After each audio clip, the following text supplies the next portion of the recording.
Allora, prima della pubblicità mi ero rivolta alla dottoressa, stiamo parlando di disparità retributiva uomo-donna, ebbene sì, c'è, è rilevante, numeri importantissimi, stiamo parlando di cifre di quasi il 50% di disparità retributiva, ma è un fattore anche culturale e familiare, è cambiata la famiglia. Per cui la donna, se anche volesse, quindi le dico culturale, va insegnato questo, se anche volesse dare una mano alla famiglia, rinunciare perché fa il caregiver, si occupa, come di fatto succede, delle persone anziane, dei genitori, del suo o del coniuge o ai figli, poi ne viene magari compromessa nella sua indipendenza, perché se la famiglia si sfascia, e purtroppo succede, poi si deve arrangiare. Effettivamente oggi assistiamo alla polverizzazione delle famiglie e il problema della donna separata, divorziata, che magari ha fatto una scelta di carriera part-time o ha scelto di non lavorare, effettivamente rappresenta per la donna una grossissima difficoltà, perché passata il mercato del lavoro corre molto veloce. Le competenze oggi, la competenza che hai oggi non va bene domani, e qua gioca la digitalizzazione che corre più veloce di noi. Quindi fare la scelta di rinunciare al lavoro oggi è una scelta che va ponderata molto bene. Io stessa svolgo anche il ruolo di consigliera di parità per la provincia, per la città metropolitana di Venezia, e sono quei casi che io mi trovo ad affrontare quando al secondo figlio la mamma viene in ufficio da me e vorrebbe dare le dimissioni, perché l'azienda non concede l'avvicinamento a casa, perché l'azienda non concede il part-time, e allora la consigliera ha anche un ruolo di mediazione. Con l'azienda? Sì, apre un tavolo con l'azienda e insieme si ragiona sulle possibili... Ecco, allora l'interrompo un attimo, questa è una cosa interessante, quindi tocchiamo con mano il ruolo della consigliera di parità di cui parlava il direttore. Sulle possibili... Quindi una persona una signora che si trova in questa situazione, non citiamo i casi in cui proprio c'è una disparità, una vessazione aziendale, eccetera, però va dalla consigliera di parità, che esiste fisicamente, è una persona, quindi disponibile, sì, che ha un suo ufficio, quindi va a parlare e appalesa questa situazione. Lei, step 2, l'ascolta. Assolutamente sì, ogni consigliera tendenzialmente ha un sito internet, quindi ci sono dei riferimenti, c'è una mail generica dell'ufficio, si espone il problema. Oggi, post-Covid, quello che assistiamo effettivamente sono in aumento le richieste esigenze di conciliazione vita-lavoro. Quindi per chi non sceglie di essere manager, perché non tutte le donne necessariamente vogliono fare le top manager, anche sostanzialmente dire questo, c'è chi semplicemente vuole avere la propria indipendenza, la propria gratificazione lavorativa, ma vuole anche fare il ruolo di madre, certo, e c'è sostanzialmente molte volte una difficoltà da parte delle aziende su questo, sul part-time. Soprattutto io lo vedo nella grande distribuzione, centri commerciali che rimangono aperti ad oltranza il sabato e la domenica, e molte mamme chiedono almeno una domenica a casa. Però non hanno la forza, diciamo così, di potersi porre in modo dialettico con l'azienda. E la consigliera di parità, lo stabilisce il codice delle pari opportunità, è un pubblico ufficiale per legge, e quindi la consigliera ha questo ruolo anche di mediazione e non l'azienda cercando di trovare una soluzione. Non c'è solo la violazione di legge e basta, c'è tutto un lavoro di mediazione. È lo stesso codice delle pari opportunità che ormai risale al 2006 e parla di azioni positive che possono essere messe in campo non solo quando il datore di lavoro è un ente pubblico, ma anche quando il datore di lavoro è un'azienda. Azioni positive che vuol dire il welfare di cui si parlava poc'anzi, ma anche quelle azioni positive che oggi possono essere lo smart working piuttosto che il part-time. Quindi oggi gli strumenti sono molti.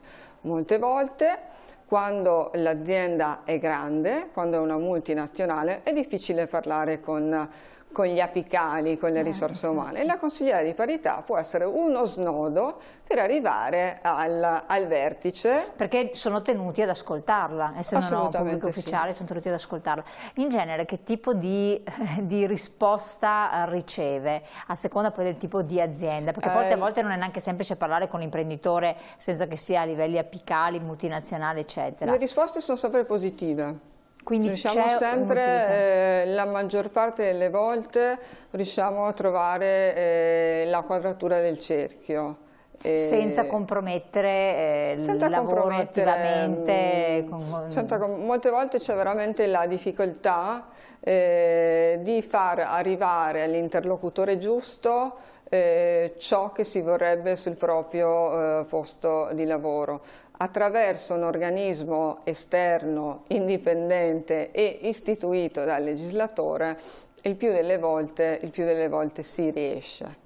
Quindi, come diceva lei, direttore, la figura della consigliera di parità, sapere che ci sono questi strumenti funziona, bisogna conoscerli e saperli utilizzare in qualche modo, perché si scopre che ci sono tante cose anche nell'ambito dei sindacati stessi, eccetera, però di cui non molti hanno dimestichezza oppure credono che possano servire, perché è anche un fattore, come dicevo, di conoscenza culturale di questo, no?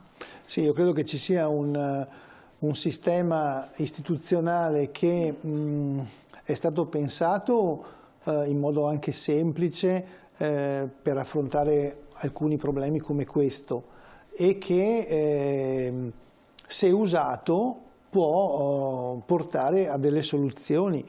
In particolare il fatto che esista un sistema di relazioni di questo tipo e in questo senso cito anche il sistema dei centri per l'impiego come pezzo di un sistema istituzionale che offre servizi e quindi risposte a problemi che i cittadini hanno.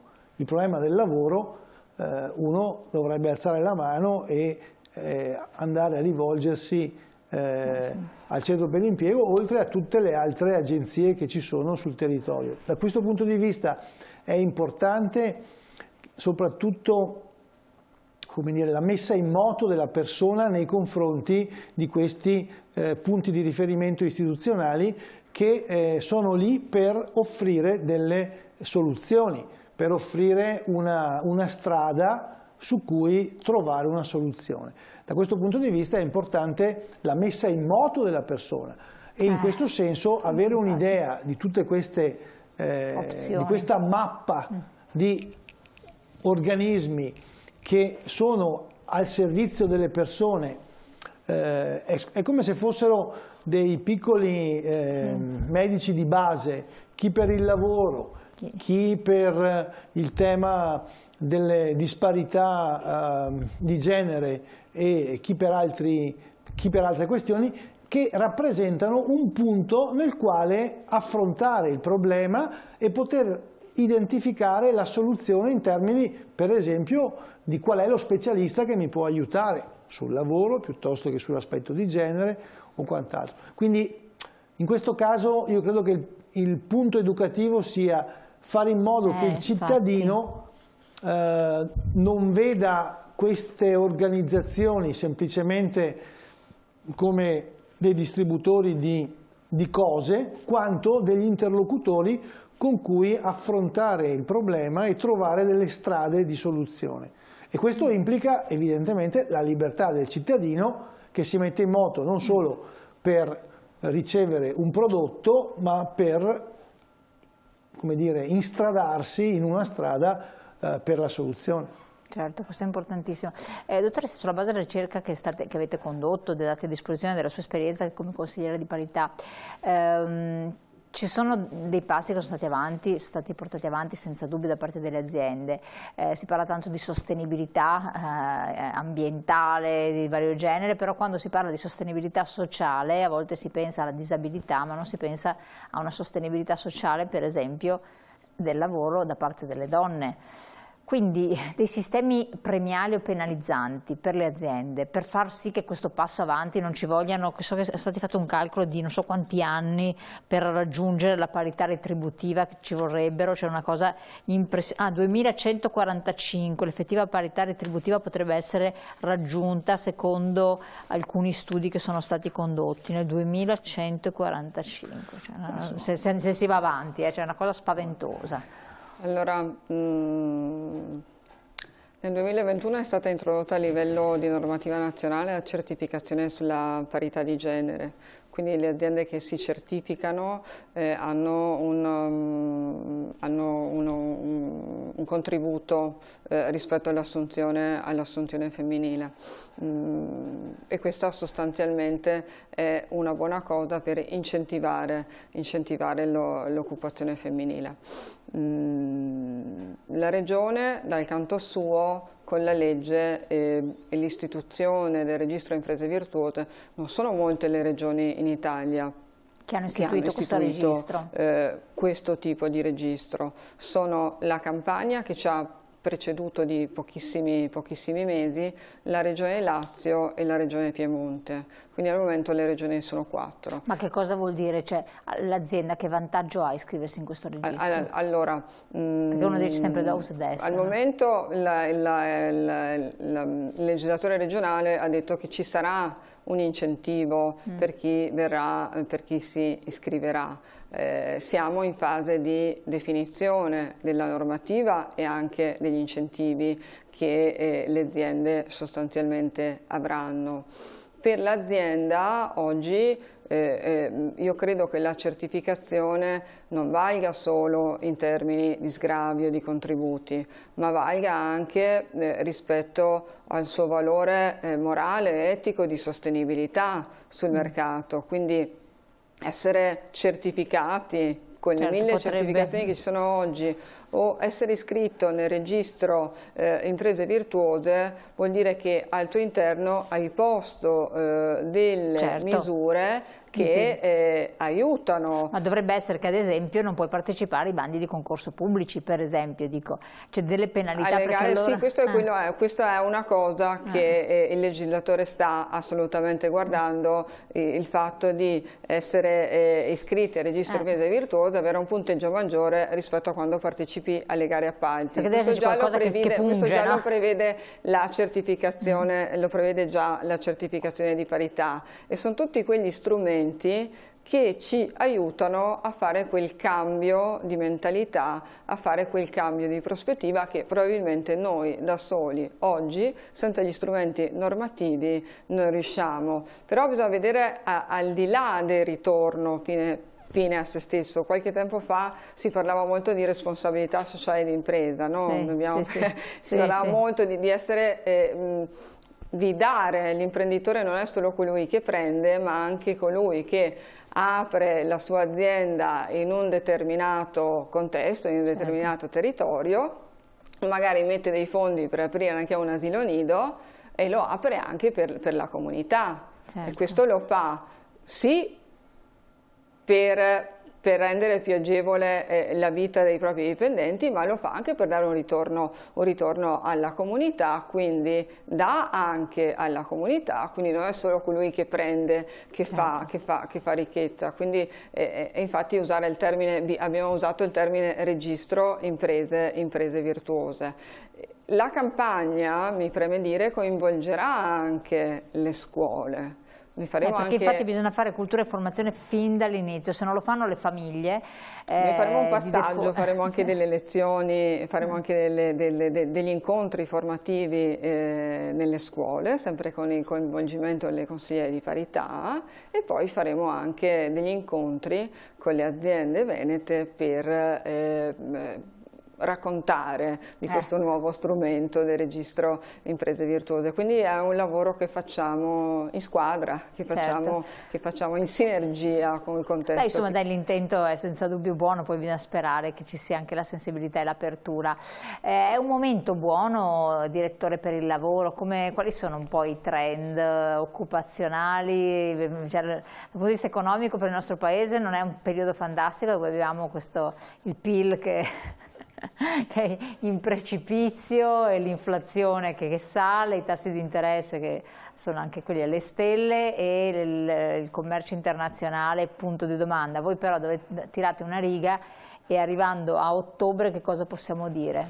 Beh, che ottobre, diciamo, con il mese di ottobre abbiamo raggiunto in termini di produzione di posti di lavoro il numero dello scorso anno, quindi più di 50.000 posti di lavoro generati da gennaio. Com'è, buono o no? Buono, nel senso che siamo in linea con lo scorso anno, è stato un anno molto importante. Con tempi di lavoro determinato e indeterminato? Con la crescita dei contratti di lavoro a tempo indeterminato, proprio perché questo si connette anche con la necessità delle imprese di stabilizzare i lavoratori e le lavoratrici. Anche nel settore turistico? Noi abbiamo fatto un'analisi specifica ad agosto sul settore turistico e abbiamo notato una crescita dei contratti a tempo indeterminato in tutti i comparti, quindi noi abbiamo seguito mare, montagna, laghi, terme, la zona del Prosecco, l'altopiano di Asiago, quindi abbiamo seguito tutte le zone e curiosamente in particolare nelle città d'arte sono cresciuti anche i contratti a tempo indeterminato. Tenga conto che abbiamo avuto un mese di ottobre bello, felice, di conseguenza abbiamo beneficiato, però bisogna stare attenti dei pericoli che abbiamo sul versante, diciamo, della crescita e di conseguenza abbiamo già notato una riduzione nella crescita delle assunzioni nell'area, diciamo, delle attività produttive, quindi della manifattura. Anche il Made in Italy sta un po' soffrendo, di conseguenza dobbiamo tener conto di come sta andando l'economia e di conseguenza anche tutti gli elementi di pericolosità che sono stati e di pericolo che sono stati evidenziati recentemente dalle varie associazioni di categoria datoriali sono assolutamente da tenere in considerazione. Vedremo a novembre com'è andata. Novembre o dicembre, perché poi ci vuole sempre a dicembre riparte la stagione, quindi il turismo riparte fino ad aprile. Ci gioviamo dell'estero che viene da noi, quindi questo è senza dubbio. Esatto. È ancora la tendenza, vabbè, adesso si parla di più assunzioni, per cui tanto meglio, però che sempre a rimetterci il posto di lavoro sono le donne. Noi ci siamo visti in vari periodi. Diciamo che in questo momento stanno crescendo, quando c'è un peso del turismo, crescono anche, cresce l'occupazione femminile. E la cosa che abbiamo evidenziato in quest'ultimo report che uscirà questi giorni, che è cresciuto anche il part-time delle donne, quindi si è passati dal 40 e rotti quasi al 50, e quindi vuol dire che c'è stato, come dire, uno stress maggiore su questo fattore in termini di dispositivo con cui andare. Ma non è così, è positivo questo? Diciamo che è positivo, dipende molto dal contesto, nel senso che può essere positivo perché mette insieme un bisogno di combinazione vita lavorativa, vita familiare, oppure potrebbe essere invece un elemento negativo, nel senso che è il massimo che si può raggiungere. E quindi da questo punto di vista bisogna stare un po' attenti, tenendo conto che è stato il mese di ottobre, un mese eccezionale dal punto di vista turistico, si giustifica questo effetto. Certo. Allora, il tempo è volato. In conclusione, dottoressa, cosa possiamo dire anche ai nostri telespettatori che ci stanno seguendo, che hanno capito che di fatto è testuale questo gender gap, che ci sono numeri importantissimi, che disparità retributiva esiste nell'azienda, ci sarà poi nelle pensioni in modo altrettanto esponenziale, che però ci sono degli strumenti che possono veramente dare una mano anche ad ottenere una retribuzione più equa, le chiedo, perché anche questo è fatto, perché quando una lavoratrice, esempio concreto che poi andiamo in pubblicità, si rende conto che suo collega con pari mansioni e tutto, prende molto, cosa siamo più, il 49,53% in più? Per le pensioni. Per le pensioni, vabbè, prende il 38,30% in più, già questo fa venire un po' di fibrillazione. Cosa può fare? Allora, sull'ambito del divario retributivo, pochi mesi fa l'Unione Europea ha emanato una direttiva sulla trasparenza retributiva. Le aziende entro il 2026 dovranno mettersi in regola. Se recepiamo anche in Italia. Dovranno dire in chiaro, anche al momento dell'assunzione, non sarà più imbarazzante fare la domanda quant'è lo stipendio, ma sarà chi ti colloquia che ti deve dire quant'è lo stipendio. Quindi mettere in chiaro già qual è la retribuzione, secondo il legislatore europeo, fa prevenire quel gap retributivo che poi può nascere. Quindi quello che ci sentiamo di dire come ente che porta avanti la campagna, certo, questa campagna Equamente al lavoro cambia prospettiva, è che ci sono gli interlocutori, ci sono gli attori istituzionali che sono vicini ai cittadini, ai quali sostanzialmente ci si può rivolgere. Le consigliere di parità lavorano in sinergia con l'ispettorato, lavorano in sinergia con lo SPISA. Quindi non esitare a contattare. Ma l'approccio che comunque noi vorremmo avere è sostanzialmente un cambio di prospettiva. Quando dico cambio di prospettiva, lo accennava prima il direttore, noi abbiamo dei settori in cui si concentra molto lavoro femminile che ha basso salario, e allora faccio questa nota di colore. Quando abbiamo iniziato a progettare la campagna abbiamo detto coinvolgiamo i comitati pari opportunità degli ordini professionali, abbiamo coinvolto gli avvocati, abbiamo coinvolto gli psicologi e i consulenti del lavoro. Io ho chiamato un amico ingegnere e gli ho detto: ma voi lo avete il comitato delle pari opportunità? Beh, lui mi ha detto no, che cos'è? Non ci sono le ingegnerie, allora ci sono dei settori che oggi sono quelli che probabilmente danno uno stipendio maggiore, certo, un'occupazione che sono retaggio maschile, che sono ancora a retaggio maschile. Ma una volta io stessa sono stata in visita alla facoltà di informatica di Ca' Foscari e ho chiesto alla direttrice del dipartimento: ci sono le ragazze? E mi ha detto sì, molto poche. E poi ho fatto la domanda un po' banale: ma sono più bravi i ragazzi o le ragazze? E mi ha risposto: molto più brave le ragazze, ma non capisco perché si iscrivano in poche a queste facoltà. Quindi bisogna fare anche questo cambiamento nell'orientare. Competenze, esatto. Anche le ragazze possono approcciare, qualora siano portate, abbiano questa propensione, anche alle materie scientifiche, alle materie ingegneristiche. Dove magari si guadagna un po' di più. Che oggi sembrano ancora ad essere appannaggio dei maschi. E là è un fattore culturale, di nuovo, della famiglia. Allora chiudiamo questo capitolo. Da aggiungere una battuta, direttore? Io l'unica battuta che farei è di considerare di più l'opportunità della pubblica amministrazione come mercato del lavoro.